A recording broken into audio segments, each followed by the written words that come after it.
अस्सलाम वालेकुम। मेरा नाम डॉक्टर खलील आज़म है और मैं कंसल्टेंट साइकाट्रिस्ट हूँ। आप सबको मेरी तरफ से रमज़ान मुबारक हो। और रमज़ान में मुबारकी देने का मतलब भी यही है कि ये ब्लेसिंग का महीना है। और चूँकि बुनियादी तौर पर हम एक मज़हबी सोसाइटी में रहते हैं, तो एक मज़हबी सोसाइटी में रहने की वजह से मैं ये कह सकता हूँ कि रमज़ान एक सोर्स ऑफ स्पिरिचुअल एनर्जी है, यानी ये आपको उठा सकता है। ताहम जिस तरह हम देखते हैं कि हमारे जो मिडिल क्लास लोग हैं, हमें जिस तरह आसान ज़िंदगी जीने की आदत हो गई है और रमज़ान में हम फिर सारा दिन या सोते रहते हैं या फिर सोशल मीडिया के साथ वक्त ज़ाया करते रहते हैं, तो ऐसी सूरत हाल में फिर हमारे मसाइल में इजाफा हो सकता है। तो इसलिए ज़रूरी है कि रमज़ान में अपनी एक्टिविटी जो है उसको बहाल रखा जाए और ज़्यादा से ज़्यादा अपने आप को एक्टिव रखा जाए।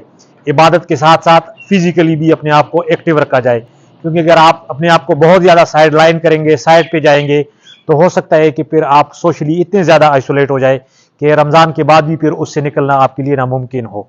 और हो सकता है कि आपको अगर इस तरह की टेंडेंसीज है कि जिस तरह डिप्रेशन और दीगर मसाइल, तो उनमें इजाफा भी हो सकता है। तो इस हवाले से मरीज़ों के लिए भी ये बड़ा इंपॉर्टेंट मैसेज है मेरी तरफ से कि वो अपनी जो मेडिकेशन है और ट्रीटमेंट भी जारी रखें, और जो दवाइयों के औकात है वो रमज़ान के हवाले से अपने डॉक्टर के मशवरे से वो एडजस्ट करें। मेरी ओपिनियन यही होगी पेशेंट्स के लिए कि इन दिनों में अगर आप ट्रीटमेंट ऑलरेडी ले रहे हैं तो अपनी दवाई जारी रखें, उनको बंद न किया जाए। और एक्टिविटी के लिहाज से अपने आप को मैक्सिमम एक्टिव किया जाए। कोई भी जो आप काम कर रहे हो, फॉर एग्जांपल स्टूडेंट्स हो, पढ़ाई कर रहे हो, या आप दूसरे जो काम कर रहे हो उसमें महज इस वजह से स्लो ना हो जाए कि चूंकि रोज़ा है आपका तो आप साइड पे चले जाए और आप काम ना करें।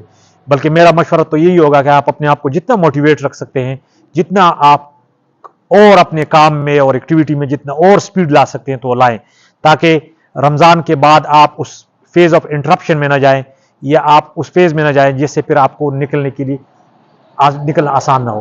और रोज़े का बुनियादी फ़लसफ़ा भी यही है कि आप मुश्किल को खुशी के साथ सहते हैं, आप गुस्से को बर्दाश्त करते हैं, आप दूसरों के साथ सेक्रीफाइस देते हैं, कुर्बानी देते हैं और अपनी चीज़ें दूसरों के साथ शेयर करते हैं, मदद करते हैं और जज्बा इसार के तहत ये महीना गुजारते हैं। और इसको एक ब्लेसिंग समझते हैं, एक आजमाइश की जगह या एक पेन की जगह या तकलीफ की बजाय इसको एक ब्लेसिंग और पॉजिटिव एटीट्यूड के साथ जीते हैं। आपका बहुत शुक्रिया। Thank you.